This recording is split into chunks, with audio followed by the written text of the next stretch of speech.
Thank you for the opportunity. And thank you for being here, everyone. Thank you for making the investment in time. Time is our most precious resource, like we said before. And you're investing time for continuous learning. And we don't take that lightly. So thank you. I'm looking forward to this subject. Watch out for superhero syndrome. About 6 months ago, one of my clients, a manager, a sales manager, comes up to me and says, Jeff, you know what we really need to work on in the next training session? We really need to work on how we get our folks to be better at critical thinking. How do we get our folks, our employees, our people better at thinking, not just what to think, but how to think, better at solving problems for themselves. Great points. And I was excited to have that conversation. And from that conversation about 6 months ago, I developed some different materials that relate to superhero syndrome that address critical thinking, address making sure that we do whatever we can to help them solve their own problems for themselves. Because superhero syndrome, you want to stay away from. It's a condition. It's an actual condition. It's a fix-it condition. We want to stay away from it because superhero syndrome will limit creative thinking, will limit critical problem solving.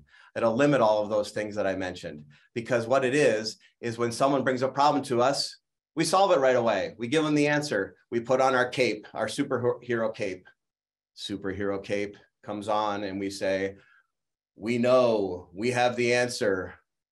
We have been doing this a long time. We have a lot of experience. So this is what you need to do.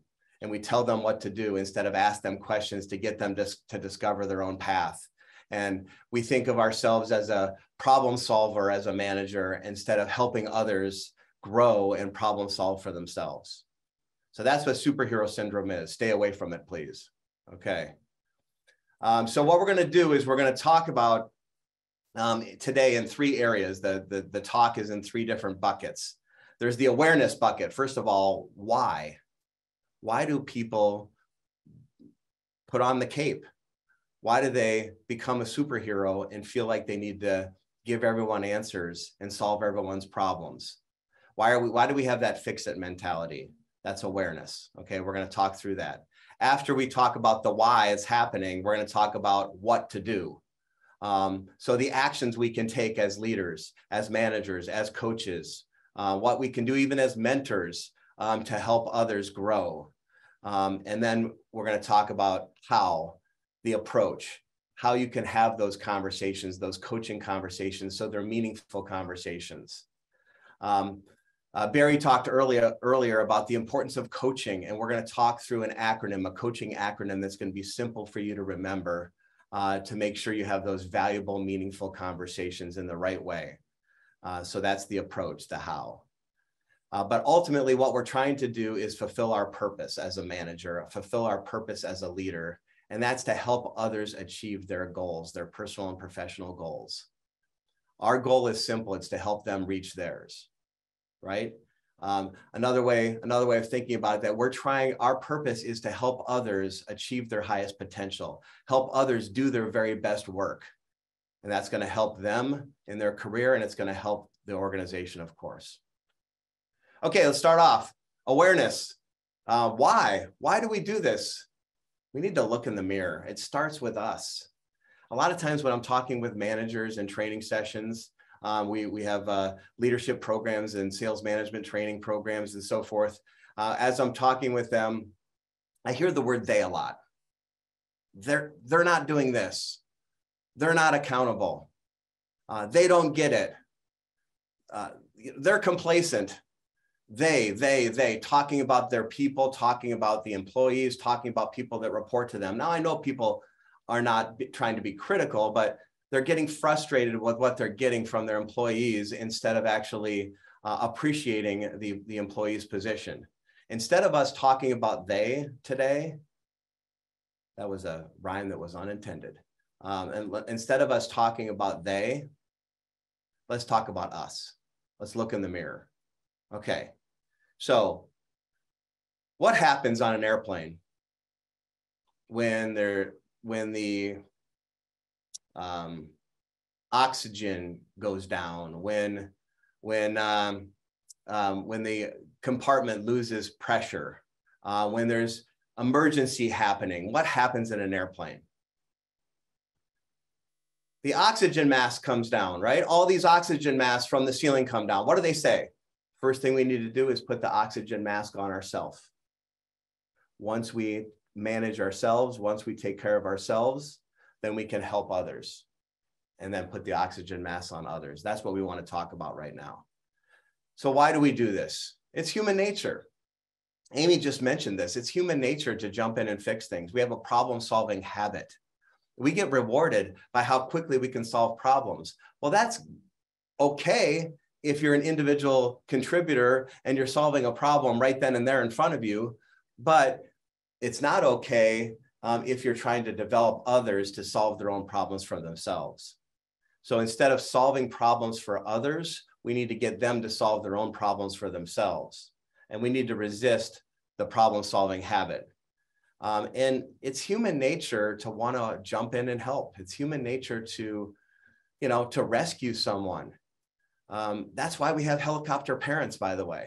I mean, not letting their children make a mistake and not failing and over managing people, the children and so forth. Well, we have to understand that when we allow someone to fail, when we allow someone to struggle, as long as they learn from the failure, they learn from the struggle, then we're doing them a favor long term.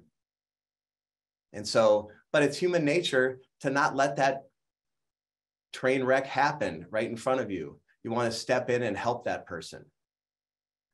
Ego was also mentioned by Amy. Ego, a lot of this comes down at the core, our ego. We get our needs met.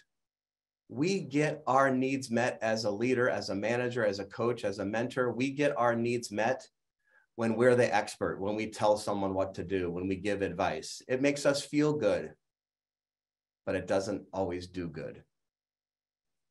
Feeling good is different than doing good in a lot of cases. And in this case, watch your ego.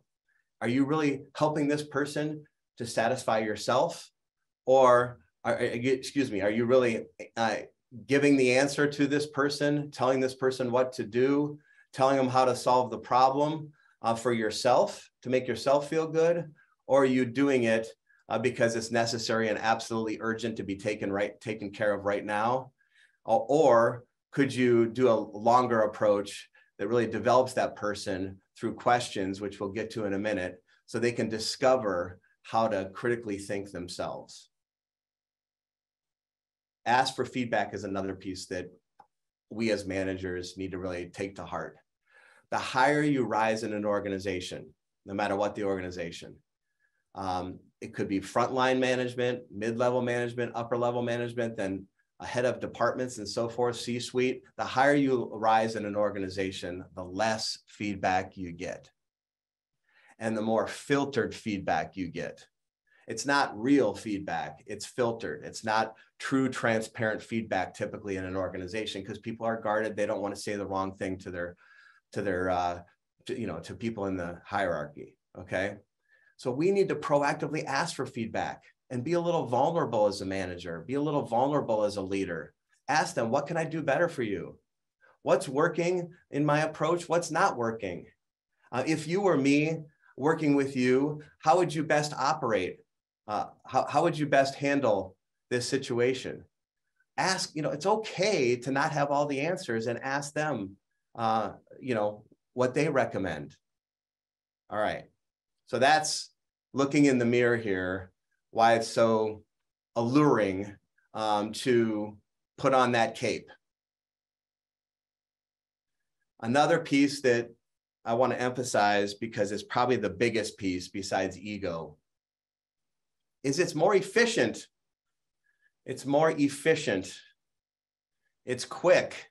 It's easy to just tell someone what to do than to actually spend the time asking questions, getting them to discover what the answer is for themselves, or even explaining how to do it in a thorough way. We just do it for them instead of explain it to them. But what ends up happening is that even though it's efficient in the moment, it's ineffective long-term. It's not effective long-term.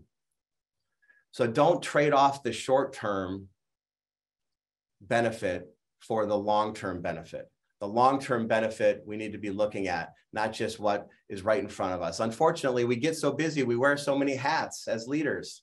We've got so much going on. There's so many priorities we're balancing, and it's hard to spend the time we need to spend in order to make sure we have those productive coaching conversations, but we're going to talk through that momentarily.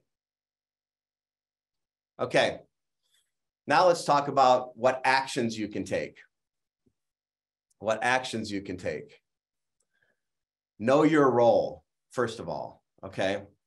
So we're talking about what we can do here to be more effective as a leader. The first thing is know your role. We work with a lot of managers, sales managers, and oftentimes sales managers get promoted into sales management. Why? Why did they get promoted into sales management? Because they were great salespeople. They were fantastic salespeople, great hunters, fantastic prospectors. They're also good at farming the existing customers or selling more to the existing customers, running a sales prospect, qualifying the opportunity, building trust, right? Closing down with clear next steps. Fantastic salespeople. And so I don't know if it's ever said out loud, but the thought is, since you were a great salesperson, clone yourself and you can help other people do what you did, and they'll be successful also. Just tell them what you did and they'll do it. They'll be successful just like you were. Well, you're in a different role as you move from a salesperson to a sales manager. You can't become just a super salesperson selling at a different level. Super salespeople get burnt out.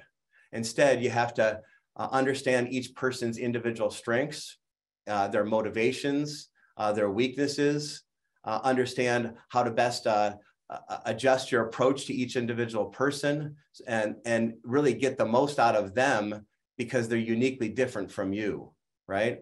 So we know all this, how important it is to know your role and how your role has changed from an individual contributor to a manager. But sometimes we forget we're not just super salespeople as a manager, okay? All right. The other thing is set clear expectations is a key thing. On a consistent basis, always be managing expectations. Again, Amy mentioned that too. So I believe there's only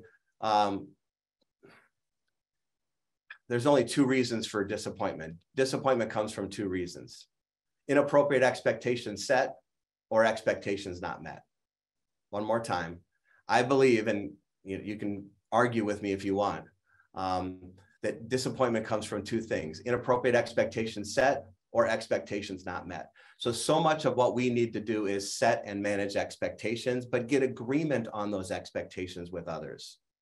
So they know what your expectations are of them, and you know what their expectations are of you, and there's agreement on both sides. Let me give you an example. So one of my managers, her name is Sarah, does a really good job with her team. And she was getting frustrated with, people coming to her, asking her for all the answers, instead of coming to her with ideas on how to solve a problem or recommendations on how to address a project or a situation. So they'd be coming to her without recommendations. And she just simply said to the group and to each individual, she just said, look, I want to help you. I want to help you be successful. I want to help you achieve your goals. I'm here for you. I've got your back. You can call me and talk to me anytime. All I ask is, if you have an issue, a situation we need to discuss, please do three things. Number one, be ready to articulate that issue or articulate that situation in a concise way. Number two, make sure that you are able to articulate the options you looked at to solve that problem. And then number three, what's your recommendation? So what's the issue? What are the options you've looked at? And what's the recommendation? Think through it first before you come to me, then we'll have more robust, valuable conversations. Since she's done that, the culture is starting to change in her organization where people are thinking for themselves. And that learned helplessness is not there. what learned helplessness is really a dependency loop. If your people are dependent on you as a manager, that's a problem. Don't make your people dependent on you. Instead, teach them how to think by asking them questions, getting them to discover their own reasons for a solution, et cetera, okay? And we're gonna talk again tactically how you do that in a minute, okay? But learned helplessness is a big problem where people learn that people learn that other people will do the thinking for me. I can turn off my brain. I can just wait until I get instructions. And then I become helpless just waiting for others to tell me what to do. The other thing we need to avoid, we need to avoid learned helplessness, but we need to empower and trust people. What we need to do is make sure that if there's several projects, several tasks, several initiatives, make sure that you give people an opportunity to grow their skills in a new assignment. Give them an opportunity by giving them an additional role and responsibility, stretch their comfort zone a little bit, empower them to do that project, and then trust that they're going to do it right. You'll be there for questions, you'll be there to support them, but trust them in the decisions that they make. Now, that's hard to do in a lot of cases because we as managers, in some cases, have a fear of loss of control. We like to control things. And the reason why we like to control things is because we want to have an ultimate perfect outcome. We want to have the ideal outcome, high quality. It has to be done the right way, so to speak. Well, if you're always thinking about perfection and high quality in the end on certain things, then progress is going to get overlooked. And progress can be individuals doing the job, even though they wouldn't do the job to the same level of effectiveness as you would do the job, they can still do it, and they can do it very well. And quite frankly, they probably will end up doing it better than you anyway, because you probably don't have, or we don't have the expertise that we think we do. Okay? It all comes down to empowering people and allowing them to fail, allowing them to make mistakes. Now that's easier said than done. I just want to take a moment to tell you, I've had several great managers in my life that have had an impact on my life that I've learned from. And I've had great sales coaches. Well, one of my sales coaches was insistent on learning through failure. I remember when I was building a sales territory, going to this sales coach and saying to the sales coach, I screwed it up. I made a huge mistake. I didn't get the business. And what did the sales coach say? That's okay. No problem. Let's talk through it. What did you learn from it? It was such a different approach than other managers that I've gone to. I blew it. I didn't get the sale. It didn't work out. And the other managers would say, well, we got to have more in our pipeline then. We're just going to have to pick something up somewhere else. Instead of saying, okay, no worries. Let's talk through this. What did you learn? And because he did that, and because managers do that, other managers, what they do is they break down comfort zones. They stretch comfort zones. They get people to really take risks and go outside their comfort zone and try new things. And because they do that, then they develop as a person. And then their career is a better career because they've developed more and more skills. And so they can be part of succession planning in the future. And also, when you're helping someone with challenges and helping grow that person, they appreciate you and there's loyalty and they stay with you, especially in this very difficult business environment to retain people. So please encourage failure as long as you fail forward and learn from it. Not failure overall, but fail forward to learn from it. The other thing we need to talk about is the approach, okay? So again, Amy talked about ownership, the ownership mentality instead of a victim mentality. I'm gonna talk about the ownership mentality as it relates to accountability. I hear a lot, how do we really instill accountability in our organization? It's a good question. And what I challenge people is, what we really want to do is drive accountability and increase self-esteem at the same time. Drive accountability, but increase self-esteem at the same time.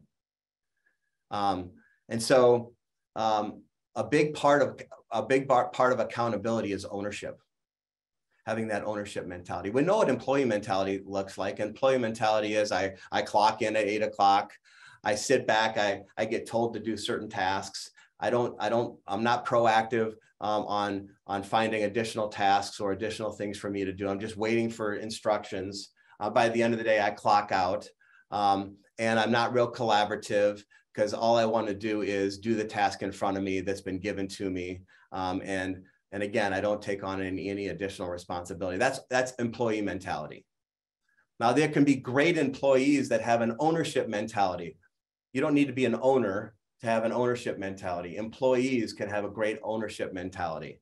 And the way that we can encourage ownership mentality is to really get them to think of their role and responsibility as a business, that they're responsible for the highest quality deliverables in their department or whatever function they're working in, okay?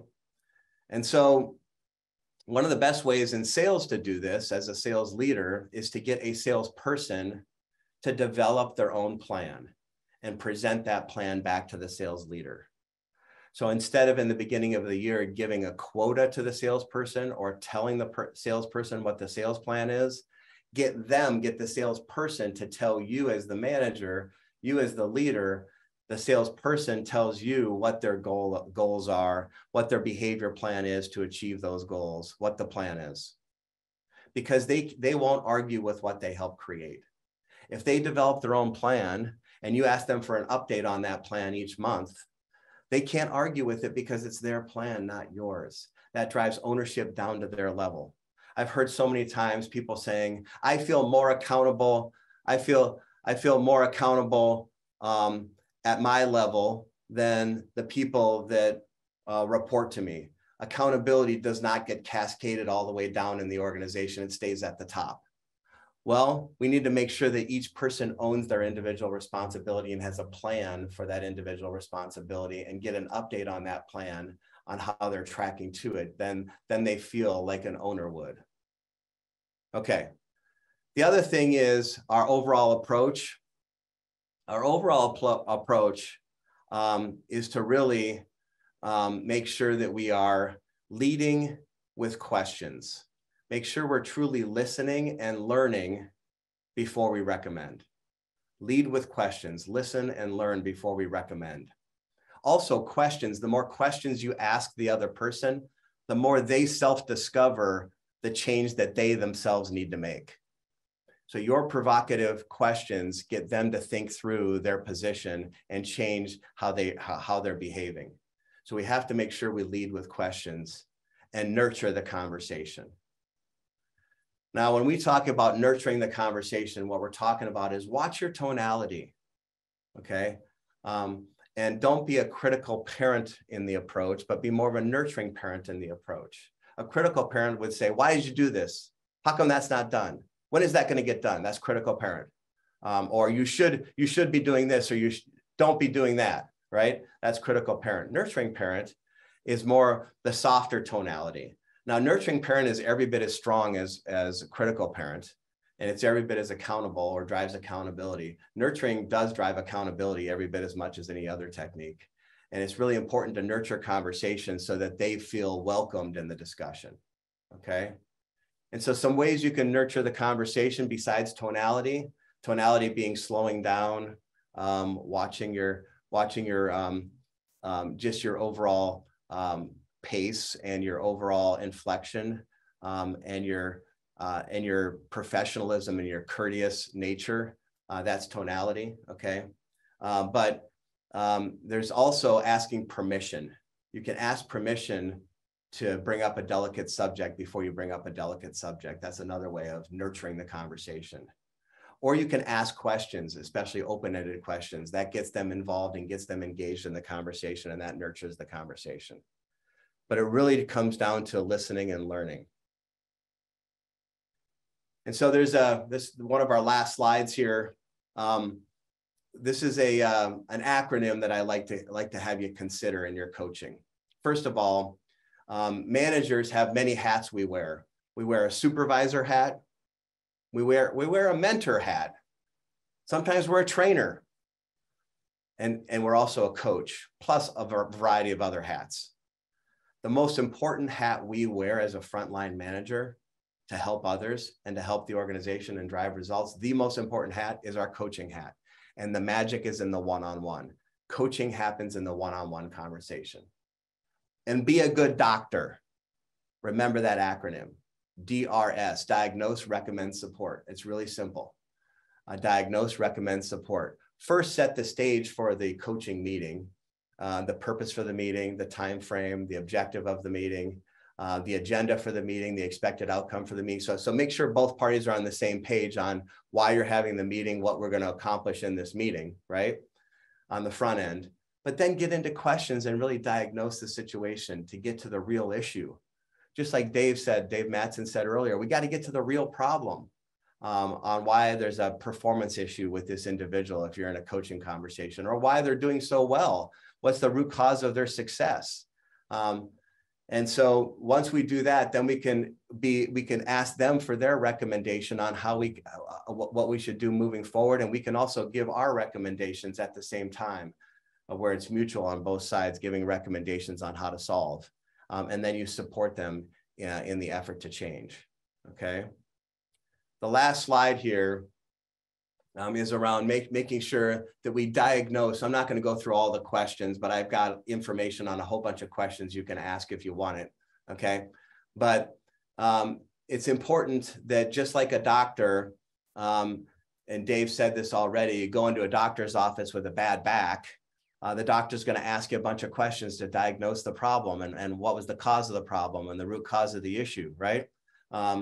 Well, we need to diagnose before we solve, and we can't assume anything. And there's two different models to consider. Either one is great. Sandler, I love the one on the left, the Sandler model. The one on the right is something that I have in my head over years and years in corporate America. The one on the left is the success triangles. Many of you have seen this as a client. You can ask questions around behavior, goals that they have in place, a plan that they're using to achieve those goals. Okay, so behavior questions.